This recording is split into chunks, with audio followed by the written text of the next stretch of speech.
Hello ladies and gentleman, मेरा नाम पुरुजीत राजन है और हाल ही में मैंने यूपीएससी CAPF 2019 की परीक्षा पास की है।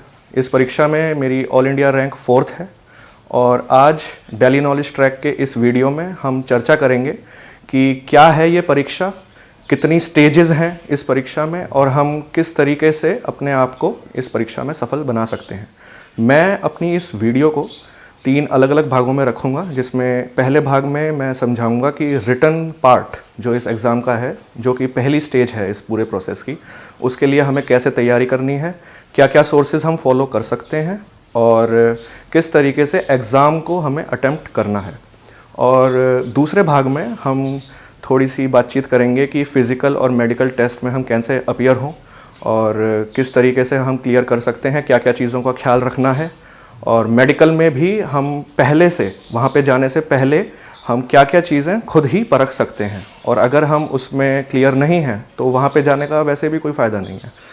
और तीसरी और आखिरी वीडियो में हम डिस्कस करेंगे कि पर्सनैलिटी टेस्ट के लिए हम कैसे अटायर अपना सेटल करें और किस तरीके से वहाँ पे अपीयर हों, किन चीज़ों का ध्यान रखना है। और हाँ, सबसे इम्पॉर्टेंट बात, मैं उस लास्ट वीडियो में बहुत सारे मिथ्स बन चुके हैं इंटरव्यूज़ को लेकर, पर्सनैलिटी टेस्ट को लेकर, स्पेशली जो यूपीएससी में होते हैं, उन सब मिथ को हम एक के बाद एक क्लियर करेंगे, जिससे कि आने वाले परीक्षार्थी जो हैं उनको किसी भी प्रकार की कोई प्रॉब्लम ना हो।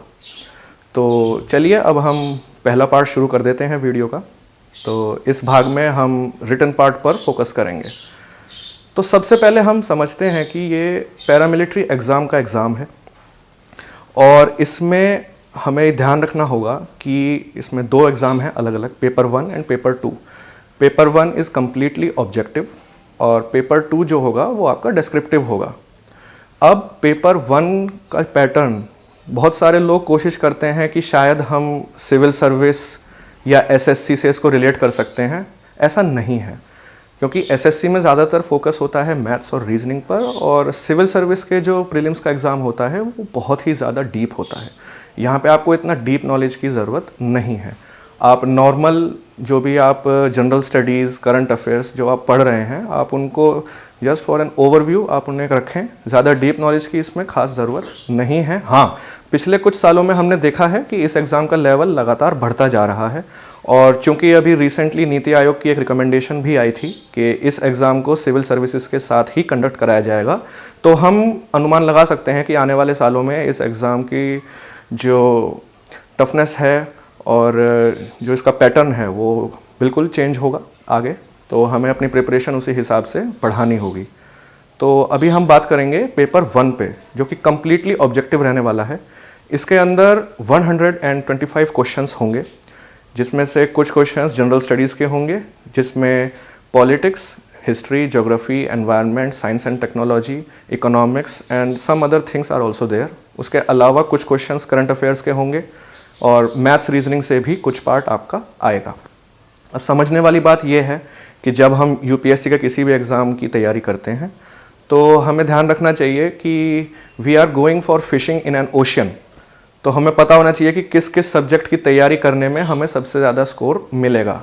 ऐसा नहीं कि आप शुरुआत करें हिस्ट्री से और फिर हिस्ट्री ही पढ़ते चले जाएं, because in the exam you will realise that कि आपने हिस्ट्री बहुत सारी पढ़ी, बट जो क्वेश्चंस आपने देखे वहाँ पे वो आपको नहीं आ रहे हैं, आपको अटेम्प्ट नहीं किए जा रहे हैं। और ये एक टेंडेंसी रही है बेसिकली इन यूपीएससी एग्ज़ाम्स की हिस्ट्री के जो क्वेश्चंस होते हैं उनमें सक्सेस रेट इज़ अराउंड 50 और may be less than 50%, but जो नेगेटिव मार्किंग का जो रेट है that is around 70 to 80%। If you are attempting an history question then there is a high probability that you may hit a negative marking in the exam. तो इसीलिए मेरा एक personal opinion है। हाँ, मैं एक चीज़ और यहाँ पे क्लियर करना चाहता हूँ कि ये मेरी स्ट्रेटजी है, तो मैं अपनी स्ट्रेटजी किसी के ऊपर थोप नहीं सकता और ये चीज़ आपको बाकियों के लिए भी अप्लाई करनी चाहिए। अगर आप किसी भी कोचिंग इंस्टीट्यूशन या फिर ऑनलाइन इंस्टीट्यूशंस को फॉलो कर रहे हैं तो हमेशा एक बात का याद रखना कि वो उनकी स्ट्रेटजी है। अगर आपकी फ्रीक्वेंसी उनसे मैच हो रही है तो आप उनको फॉलो करो, और अगर आपकी फ्रीक्वेंसी उनसे मैच नहीं हो रही है, leave that, because you have a separate attitude and you have a separate aptitude. हर कोई सेम शूज़ में फिट नहीं हो सकता है, बहुत सिंपल सी बात है।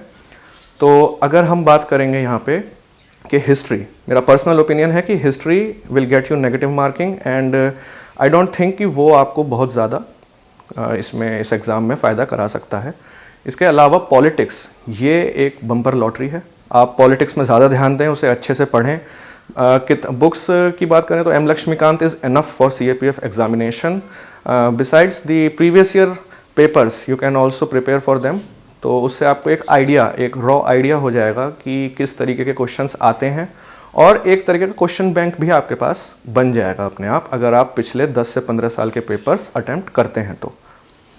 पॉलिटिक्स आपको एक अच्छा स्कोर देगा, नो डाउट, और इसके साथ आपको ज्योग्राफी भी काफ़ी अच्छा स्कोर दे सकता है। But along with politics you must focus on science and technology। ये पास्ट ट्रेंड है, past 3 to 4 years UPSC is focusing on science and technology। A major chunk comes from this particular field। Science and technology में mostly it is elementary and you can prepare it from NCERT books। Polity के लिए मैं आपको NCERT suggest नहीं करूँगा because इतना time नहीं है, क्योंकि 2021 एग्ज़ाम अभी रिसेंटली होने ही वाला है। तो आप सीधा एम लक्ष्मीकांत देखिए और वहाँ से नोट्स अपने बनाइए। हाँ, साइंस एंड टेक्नोलॉजी के लिए आप NCERT को बिल्कुल रेफ़र कीजिए, 10th क्लास की। 11th 12th भी आप पढ़ सकते हैं, नो प्रॉब्लम।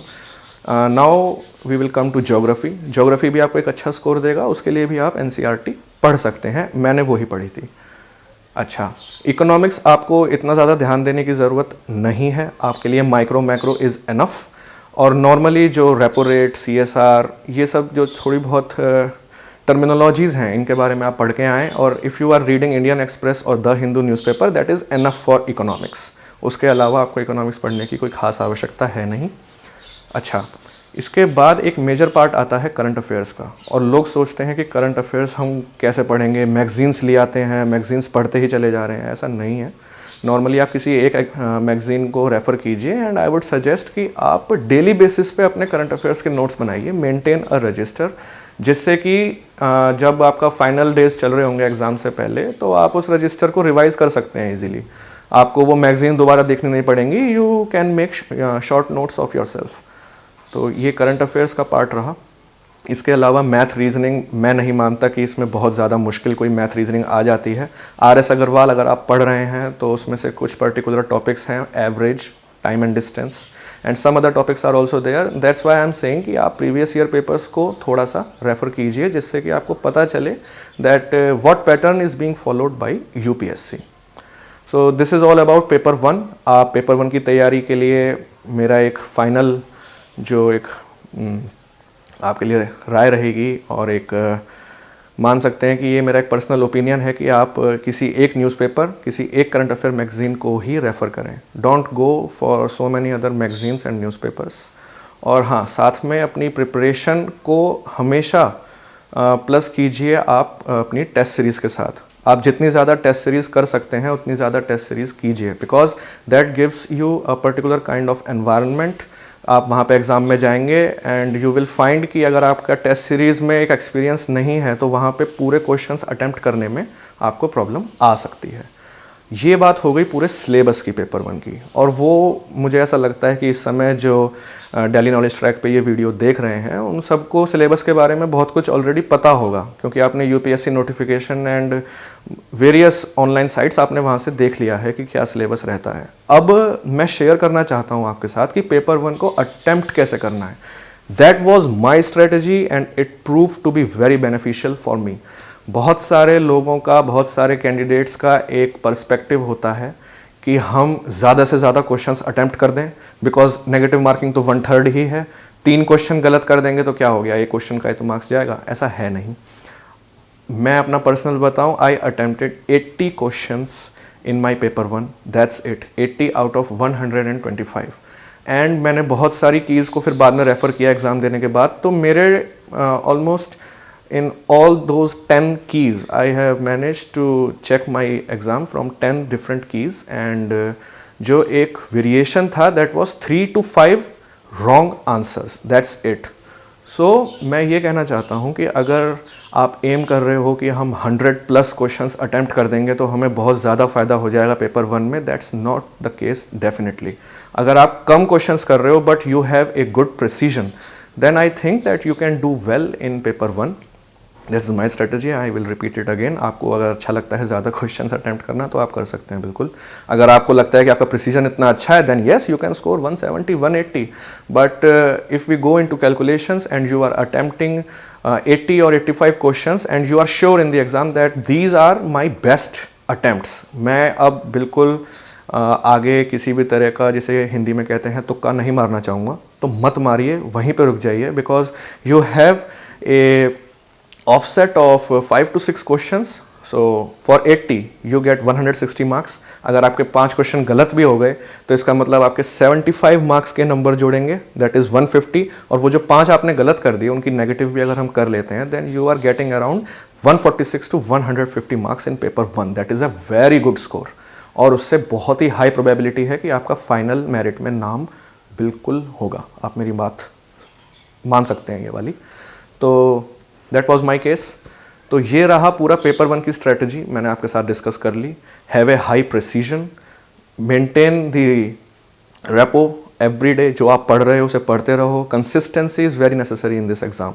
आप बहुत ज़्यादा घंटे पढ़ने की ज़रूरत नहीं है पूरे दिन में, आप कंसिस्टेंट रहिए, आप पुरानी चीज़ों को रिवाइज कीजिए, नई चीज़ पढ़ते रहिए, धीरे धीरे होकर सिलेबस पूरा कवर हो जाएगा। हमेशा सिलेबस पूरा कर लेने के बाद आप टेस्ट सीरीज़ को ज़रूर करें, उससे आपको एक एनवायरनमेंट मिलेगा, प्लस आपका जो एक मोटिवेशन रहेगा, आपको बूस्टअप मिलेगा कि हाँ मैं टेस्ट सीरीज़ में अच्छा स्कोर कर रहा हूँ। तो ये पूरी बात रही पेपर 1 की। अब हम थोड़ा पेपर 2 पे डिस्कस कर लेते हैं।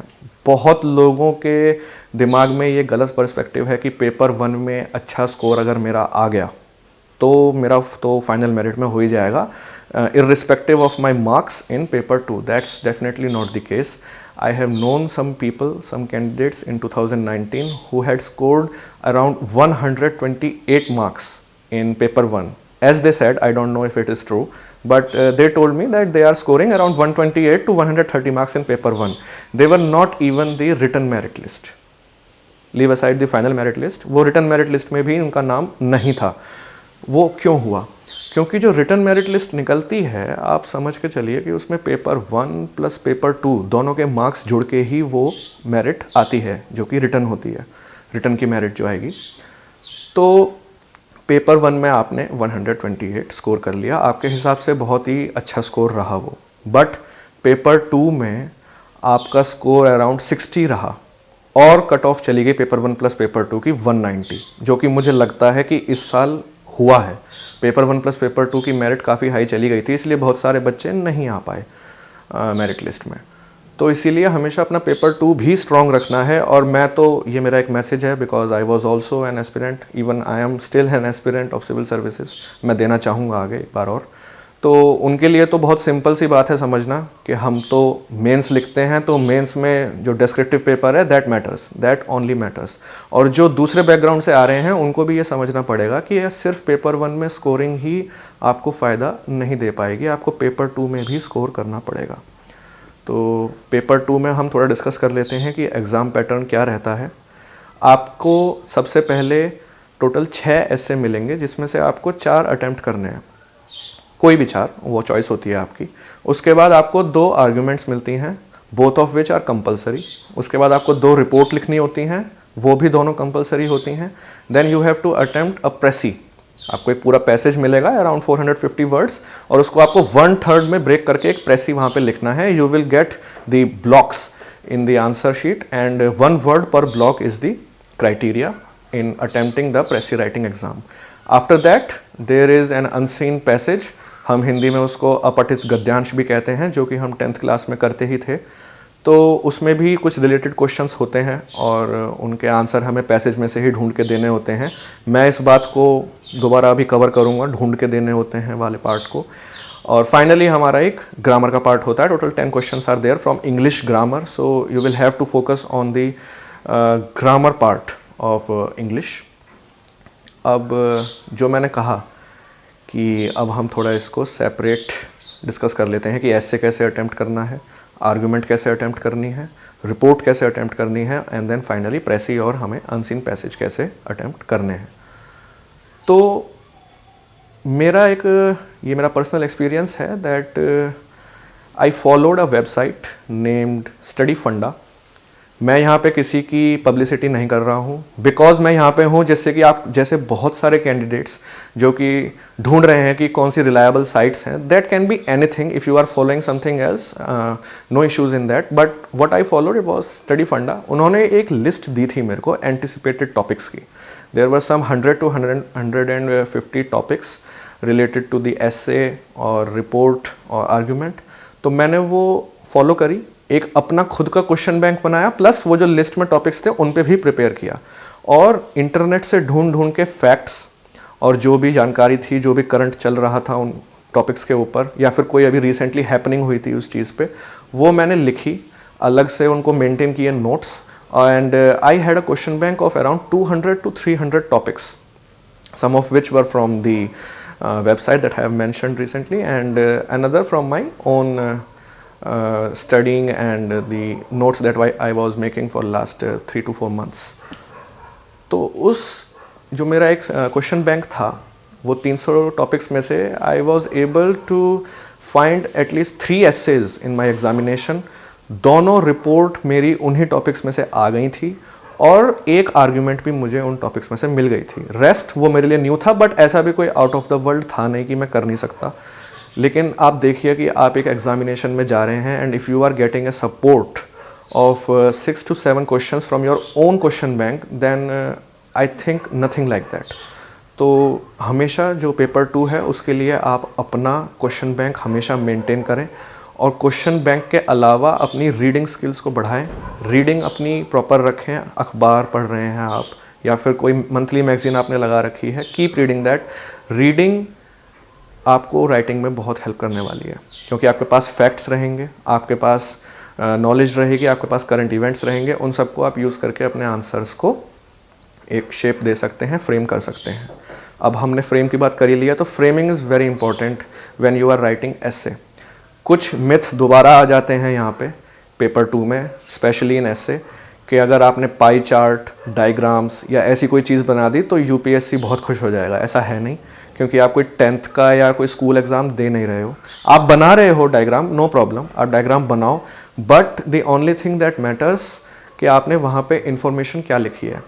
UPSC is hungry for information. अगर आपकी इंफॉर्मेशन उन्हें अच्छी लगी, then irrespective of you mentioning any diagram और pie chart in the answer, वो आपको नंबर देंगे। अगर आपने नॉर्मल ऐसे लिखा है बिना किसी पॉइंट्स के या फिर पाई चार्ट के, तो आपको नंबर प्रॉपर मिलेंगे, अगर आपकी इन्फॉर्मेशन सही है, आपकी नॉलेज अच्छी है और आपने फ्रेमिंग आंसर की अच्छी करी है। सेम आगे आर्ग्यूमेंट में कोई ज़रूरत नहीं है ज़्यादा उस टॉपिक को डिफाइन करने की, because you have a word limit. आपको वो एक पर्टिकुलर सेट लिमिट के अंदर ही आंसर देना है। तो कुछ लोग क्या करते हैं कि आर्ग्यूमेंट अटेम्प्ट करते हुए जो टॉपिक है पहले उसको डिफाइन करने लग जाते हैं, उसके बाद फॉर और अगेंस्ट शुरू करते हैं कि पहले टॉपिक डिफाइन कर दिया, उसके बाद फॉर में लिख दिया, फिर अगेंस्ट में लिख दिया। ऐसा नहीं करना है। क्यों? क्योंकि आपकी लिमिट सेट है।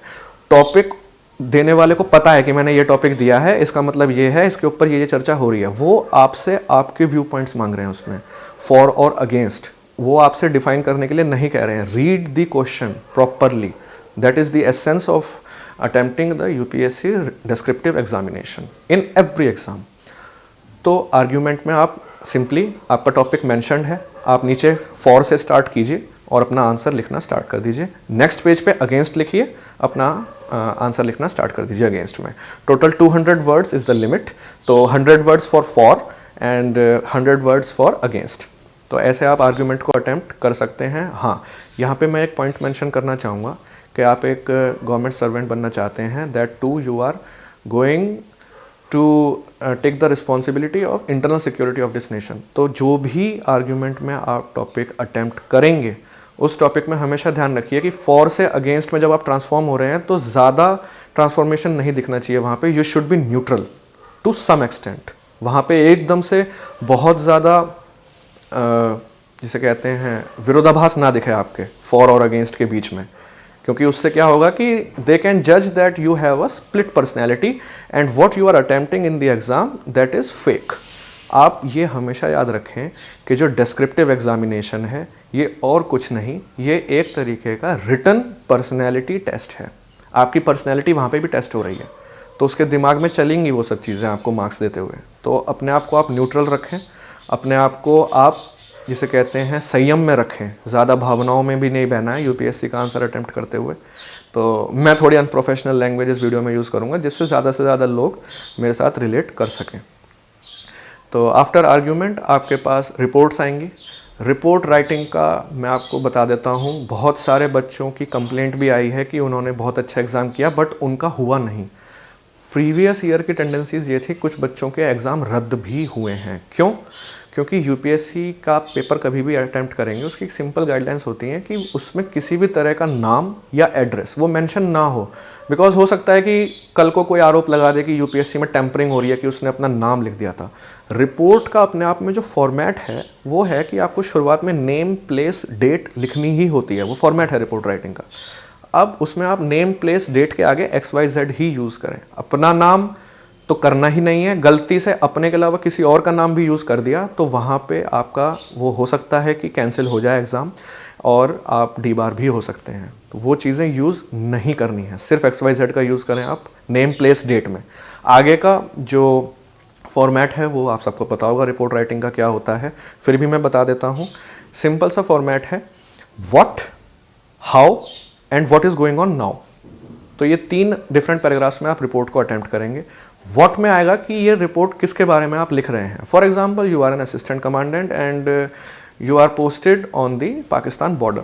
अभी रिसेंटली सीज फायर वायलेशन हो गया है, तो आप अपने सीनियर कमांडेंट को रिपोर्ट भेज रहे हैं शाम को कि सीज फायर वायलेशन हो गया था और हमने ये कार्रवाई की। तो आप उस रिपोर्ट को कैसे बनाएंगे? नेम, प्लेस, डेट लिखेंगे सिंपल। उसके बाद आप फर्स्ट पैराग्राफ में लिखेंगे कि सीज फायर वायलेशन हो गया था उस तरफ से, हमने जवाबी कार्रवाई करी है। दूसरे पैराग्राफ में आप लिखेंगे क्यों हुआ था सीज फायर वायलेशन, क्योंकि पाकिस्तान शायद इंट्रूजन कराना चाहता है टेररिस्ट का फ्रॉम द बॉर्डर। दूसरा पैराग्राफ में आ गई कॉजेज। पहले पैराग्राफ में आपने मेंशन कर दिया क्या हुआ, दूसरे पैराग्राफ में कॉजेज। लास्ट पैराग्राफ में कई बार लोग गलती कर देते हैं, सरकारी स्कीम्स उसमें डाल देंगे या फिर और भी चीज़ों का यूज़। ऐसा नहीं, आपको कुछ नहीं बताना सरकारी स्कीम, कोई ज़रूरत नहीं है अपने जो है व्यूज़ देने की। रिपोर्ट हमेशा लिखी जाती है सच्चे घटनाओं पे जो हुई हैं। तो क्या हुआ, what was the situation, second paragraph what led to the situation, और final paragraph कि now what we are doing to tackle that situation। वो बहुत सारे अलग टॉपिक्स आते हैं, आप जैसे जैसे प्रैक्टिस करोगे रिपोर्ट को आपको समझ में आएगा कि रिपोर्ट को हमें कैसे अटेम्प्ट करना है। अब ये 3 चीज़ें कर लेने के बाद कैंडिडेट को ऐसा लग सकता है कि मैंने एक बहुत बड़ा पार्ट एग्जामिनेशन का कर लिया है और जो बाकी के 2 क्वेश्चंस हैं दैट इज़ द प्रेसी राइटिंग और पैसेज, ये तो नॉर्मल है, हम ऐसे ही कर लेंगे और इजीली निकाल देंगे, इसमें ज़्यादा ध्यान देने की ज़रूरत नहीं है। मैं यहाँ पे थोड़ा सा फोकस करना चाहूँगा, ये जो 2 बचे हुए क्वेश्चंस हैं इन पे सबसे ज़्यादा फोकस करना है, क्योंकि ये बम्पर लॉटरी है, ये आपको बहुत सारे नंबर दिलाएगा। जो प्रेसी राइटिंग है उसमें बहुत सारे कैंडिडेट्स करते क्या है कि 450 वर्ड्स का पैसेज है, 1/3 करना है, तो मतलब 150 के आसपास हमें वर्ड्स में 150 ब्लॉक्स हमें कवर कर लेने हैं, ठीक है।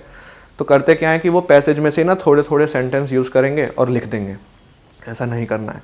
मैंने पहले भी कहा है, क्वेश्चन को हमेशा ढंग से पढ़िए, क्या लिखा है उसमें। जब भी प्रेसी राइटिंग का क्वेश्चन होता है उसमें आगे ब्रैकेट में लिखा हुआ होता है कि attempt this question in as much as in your own words. आपको अपने खुद के वर्ड्स को यूज़ करना है वहाँ पे। वो जो पैसेज दिया है that's only a context to give you an idea कि ये पैसेज इससे रिलेटेड है। आपकी जो अपनी नॉलेज है आपको वहाँ पे उसे यूज़ करना है। आपको हमेशा ये याद रखना चाहिए कि ये प्रेसी राइटिंग जब भी आप करें तो अपने शब्द ज़्यादा रखने हैं। मतलब अगर आप 150 ब्लॉक्स भर रहे हैं, 150 वर्ड्स कर रहे हैं, at least 80% should be your own knowledge. For example in 2019 जो प्रेसी राइटिंग आई थी that was related to brotherhood in the Indian society. तो आप उसको वहाँ से भी लिख सकते हो, फिर आपको मार्क्स नहीं मिलेंगे, प्रॉब्लम होगी। लेकिन आप सोचो कि ब्रदरहुड है, उसके लिए हमारे पूरे संविधान में इतना ज़्यादा लिखा हुआ है। इनफैक्ट प्रीएम्बल में ही फ्रेटर्निटी शब्द का यूज़ हुआ है और आगे तमाम DPSP हैं, फंडामेंटल राइट्स हैं, फंडामेंटल ड्यूटीज़ हैं, उन सब में हमको बताया गया है कि कैसे हमें इस सोसाइटी की तरफ हमारे कुछ कर्तव्य भी हैं, हमारे राइट्स भी हैं और हमारी ड्यूटीज़ भी हैं, DPSPs भी हैं। तो वो कैसे फ्रेटर्निटी को प्रमोट करते हैं, उन सब का आप यूज़ कर सकते हो। From polity, from some history, आप अलग अलग सोर्सेज से उस नॉलेज को गैदर करो अपने दिमाग में। You have 15 to 20 minutes to attempt that precis. In fact if I can suggest you, आपको ऐसे रिपोर्ट आर्ग्यूमेंट में आप पर क्वेश्चन जितना समय दे रहे हो उससे थोड़ा सा ज़्यादा प्रेसी में दो, आराम से सोचो, क्योंकि ये आप समझ के चलो कि ये मेंस की आंसर राइटिंग है, वहाँ पे आपकी नॉलेज पूछी गई है, वो लिखनी है, पैसेज का यूज़ करके नहीं लिख देना है। तो प्रेसी में हमेशा आप अपनी नॉलेज लिखेंगे, 80% आप अपना लिखें, 20% जब आपको वर्ड्स नहीं मिल रहे हैं और वो आपको 150 पूरे भी करने हैं तो आप पैसेज से थोड़ा बहुत कंटेक्स्ट ले सकते हो। हाँ, इसमें एक चीज़ का ध्यान और रखना है आपको, ऑफ ट्रैक भी मत चले जाना कि पूछा गंगा के बारे में है और आपने लिख दिया वहाँ पे ब्रह्मपुत्रा, ऐसा भी नहीं कर देना है। वहाँ पे लिमिट में रहिए, ऑफ लिमिट नहीं जाना है, अपने वर्ड्स यूज़ करने हैं, अपनी नॉलेज को यूज़ करना है, वही वो लोग देखना चाहते हैं। वो ये बिल्कुल नहीं देखना चाहते कि टीप के कितना आप लिख सकते हो छोटा करके। अब फाइनली हम जरा अनसीन पैसेज की बात कर लेते हैं। यहाँ पे भी सेम लॉजिक है, दिमाग लगाना है। लास्ट टाइम योगा के ऊपर था, नॉर्मल क्वेश्चंस थे, आपको वहाँ से ढूंढ के नहीं लिखने हैं। अगर डायरेक्ट क्वेश्चन है जो पैसेज में से ही है उसका तो आप कुछ कर नहीं सकते। मैं सजेस्ट भी नहीं करूँगा कि ज़्यादा ऑफ ट्रैक जाके आप लिखें, because there is a limit. लेकिन अब जैसे पिछली बार योगा के ऊपर था क्वेश्चन और उसमें कहीं पे भी महर्षि पतंजलि का नाम नहीं था पूरे पैसेज में, तो I am just giving you an example कि आपने उसमें से वो जो 5 क्वेश्चन आपसे पूछे थे अनसीन पैसेज में से, उनमें से आपने किसी एक आंसर में भी महर्षि पतंजलि का नाम ले लिया है, तो it's like embroidery on some cloth, कि आपने एक ऐसा नाम यूज़ कर लिया जो उस पैसेज में है ही नहीं, आपने अपनी नॉलेज वहाँ पे शो कर दी, तो आपको थोड़े से अच्छे नंबर मिल जाएंगे। You get an edge over other candidates जो सिंपल वहाँ पे कॉपी पेस्ट कर रहे हैं अनसीन पैसेज में से। तो ये चीज़ें आप ध्यान रखें पेपर 2 को अटैम्प्ट करते हुए। बाकी जो लास्ट के 10 क्वेश्चन हैं ग्रामर के, मैं सिर्फ यही सजेस्ट करूँगा कि कोई भी नॉर्मल 10th क्लास की आप ग्रामर बुक ले आइए, उसमें से आप एक्टिव वॉइस, पैसिव वॉइस और प्रीवियस ईयर पेपर्स आप देख लीजिए क्या क्या उसमें आते हैं। एरर फाइंड आउट करना होता है, कभी हमें सेंटेंस को प्रॉपरली उस पर्टिकुलर प्रोनाउन या प्रोवर्ब को यूज़ करके दिखाना होता है, तो वो सब चीज़ें आप ग्रामर आप पढ़िए। अगर आप हिंदी मीडियम से भी हैं तो कोई प्रॉब्लम खास नहीं होगी आपको, आप नॉर्मल इंग्लिश ग्रामर पढ़ सकते हैं 10th क्लास की, या और भी कोई ईजी अगर आपको ग्रामर बुक मिलती है वहाँ से आप रेफ़र कीजिए। दैट्स नॉट वेरी टफ, बहुत ज़्यादा टफ नहीं है, बहुत ज़्यादा ईजी भी नहीं है, थोड़ा सा माइंड अप्लाई करना पड़ेगा। हाँ, एसएससी कैंडिडेट्स को थोड़ी सी प्रॉब्लम यहाँ पे फेस करनी होगी, बिकॉज उनके एग्ज़ाम में 4 ऑप्शंस मिलते हैं आपको। ग्रामर जब आप अटेम्प्ट करते हैं तो उसमें 4 ऑप्शंस मिलते हैं, यहाँ पे आपको ऑप्शंस नहीं मिलते हैं, क्वेश्चन मिलता है उसका आंसर लिखना होता है, कोई वहाँ पे ऑप्शंस नहीं है। तो इसीलिए वहाँ पे आपको थोड़ी सी ग्रामर में अपनी होल्ड बनानी पड़ेगी। और अगर आपकी है नॉर्मल, आप रीडिंग कर रहे हैं न्यूज़पेपर्स की या मैगजीन्स की, तो भी आपका होल्ड आ जाएगा ग्रामर पे, उसमें कोई बहुत ज़्यादा प्रॉब्लम नहीं आएगी। तो ये मैंने पूरा आपको पेपर 2 का एक थोड़ा सा बता दिया, मैंने अपनी स्ट्रेटजी आपके साथ शेयर कर ली कि कैसे करना है, क्या करना है, पेपर कैसे अटेम्प्ट करना है। ये सब कर लेने के बाद फाइनली पेपर 2 में मैं आपको एक चीज़ बता देना चाहता हूँ, कहाँ कहाँ पे नेगेटिव हो जाता है। लोगों को लगता है कि पेपर 2 में नेगेटिव नहीं होता, हो जाता है नेगेटिव, वो आपके नंबर काट लेगा, बिकॉज वो वहाँ पे बैठे हैं नंबर काटने के लिए। आप सोचिए कि और एग्जाम्स में कट ऑफ जाती है 80%, 90%, यहाँ पे 50% से भी नीचे आपका सिलेक्शन हो जा रहा है। अगर आपके total it is 200 + 250, so 450 marks examination, उसमें से अगर आपके 200 तक भी नंबर आ रहे हैं तो आप क्लियर हैं, तो आप समझिए कि ये 50% से भी नीचे कट ऑफ जा रही है। तो यूपीएससी बैठा है आपके नंबर काटने के लिए, आप उन्हें मौका तो दीजिए। तो पेपर 2 में नेगेटिव होती है, लोगों को लगता है कि नहीं होती है नेगेटिव, वो कैसे होती है आप समझिए। आपने वर्ड लिमिट क्रॉस कर दी तो आपकी नेगेटिव हो जाएगी। वर्ड लिमिट कभी क्रॉस नहीं करनी, कम रह जाएगा ठीक है।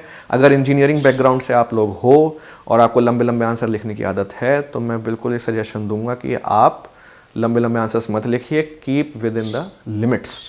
दूसरा, आपको जब आंसर शीट मिलेगी डिस्क्रिप्टिव पेपर के लिए, तो उसमें मार्जिन्स होंगे, 1 on the left, 1 on the right. उन मार्जिन्स को क्रॉस नहीं करना है किसी भी तरीके से। अगर आपने मार्जिन्स क्रॉस किए वो नेगेटिव कर देगा, आप फिर बाद में कुछ भी कहिए बट वहाँ पे नेगेटिव हो गई आपकी। तो इन चीज़ों का, थोड़ी बहुत माइन्यूट सी चीज़ें हैं, उनका ध्यान रखिए। Keep your self with in the limits. थोड़ा सा संयमित होकर एग्ज़ाम को आप अटैम्प्ट करेंगे तो थोड़े न्यूट्रल अप्रोच रखेंगे तो आपको अच्छे नंबर भी मिलेंगे। और last but not the least, आप ये सब प्रिपरेशन जब कर रहे हैं तो हमेशा ध्यान रखिएगा कि ठीक है, एक पार्ट तो हो गया आपका प्रिपरेशन और एक पार्ट है आपका लक, तो साथ में थोड़ा सा प्रेयर भी अपनी रखिए, जिससे कि आपको फाइनली एक अच्छा स्कोर मिले पेपर 1 + पेपर 2 में। लक मैटर्स, आपने अपना एक क्वेश्चन बैंक बनाया, वो वहाँ पे आ गया तो वो आपके लिए फ़ायदेमंद है, नहीं आया तो ठीक है, वहाँ पे आप रेडी रहिए, रेडी फॉर एनी इवेंचुअलिटी। आपके पास कंटिजेंसी प्लान हमेशा एक होना चाहिए। तो इसी के साथ मैं ये दिल्ली नॉलेज ट्रैक पे वीडियो समाप्त कर रहा हूँ। दूसरी वीडियो में हम बात करेंगे अपने फिजिकल और मेडिकल टेस्ट पे। तीसरी वीडियो में हम इंटरव्यू पर्सनैलिटी टेस्ट पे कुछ बात करेंगे। और आप जो भी 2021 के लिए अपीयर हो रहे हैं उनको मेरी तरफ से, पुरजीत राजन की तरफ से all the very best. Thank you.